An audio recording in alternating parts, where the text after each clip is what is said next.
everyone. This screencast is to go into a little bit more detail with one of your field experience forms, and that's the goal setting form.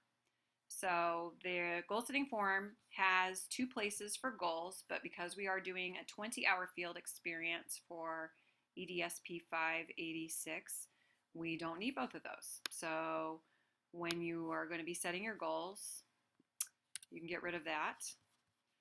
And then you know that when you type on things that are underlined and it's not formatted in the way that helps you, you can just get rid of all that so that you've got a space to put your goal. So when we're thinking about what kinds of things would make a good goal, this is for your professional growth, although it should relate directly to instruction.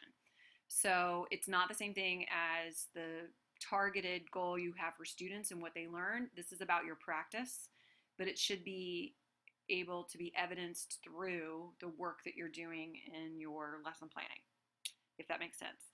So because we are all fabulous teachers and we know that a great place to go for a resource for goals might be the tool by which we're evaluated, my first suggestion would be for you to go to the lesson rubric, the tool that's going to be used to evaluate your progress on your lessons, and do a quick overview of this and see if there's anything in here that seems like something you want to focus on in particular. So the great thing about a goal is it just lets you let all the other noise and pieces and parts of lesson planning fall away and lets you work on improving one thing at a time, which can be really useful.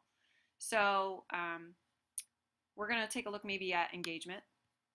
So we know that engagement of gifted students in particular can be tricky, because it means that we need to think about both the pacing and the level of cognitive demand and many different aspects in order to keep our gifted students learning. So I'm going to paste that right in there as our goal. If we use that as our example, you would probably want to reword this so that it will be about what you will actually doing related to that goal. And then we can change the formatting because we're like that. We like to have our formatting look pretty.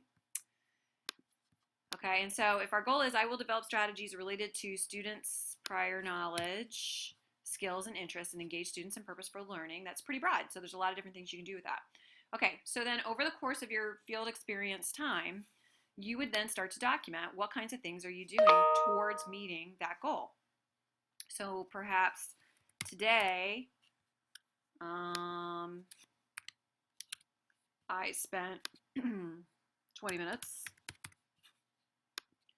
and what I did was maybe you developed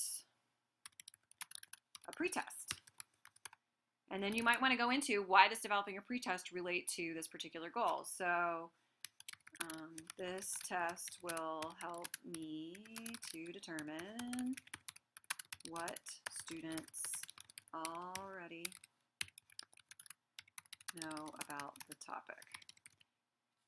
And then we know if we have developed a pretest, it would make designing instruction better, easier to differentiate, because we would know what kids know already and what they don't know, and then we could provide lessons around that. So you may choose to go into that depth. Just make sure it's clear that you're providing evidence that you know why that action that you performed relates to your goal. And if you want to write more, you can. You'll notice that there's a lot of different blanks here. Don't feel compelled to fill up the page. The idea is just for you to track all the different ways in which you're interacting with that goal. So then maybe on the next day, for 20 minutes, you administer the pretest.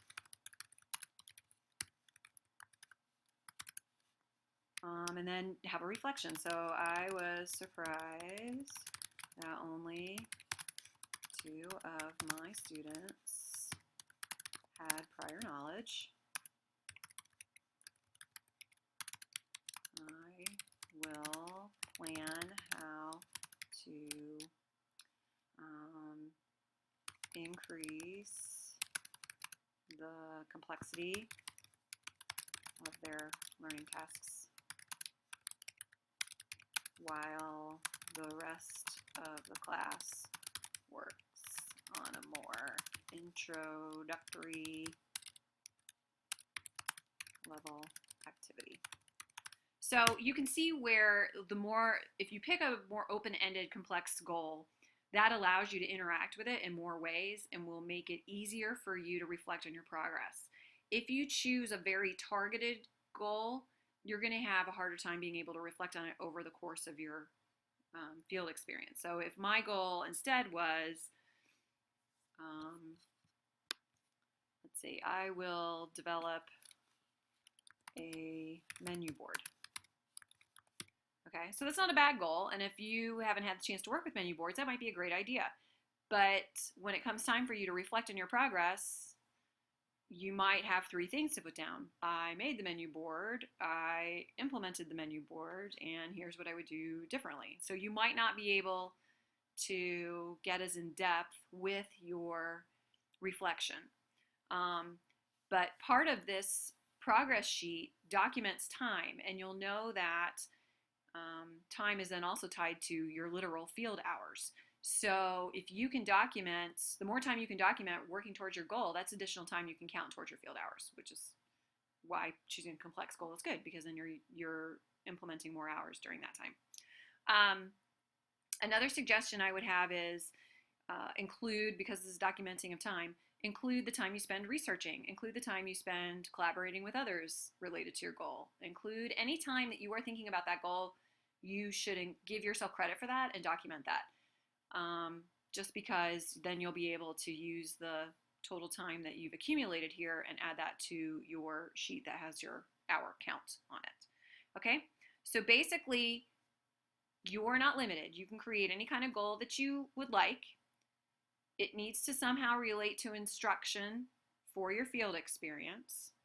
It's probably a good idea to tie it in with a rubric. It's also probably a good idea to go with something a little broader so that you can show all the different ways that you are interacting with that goal and thinking about that goal and implementing that goal. Okay, that's all I've got for now. I'll be back to talk about other forms later. Thanks.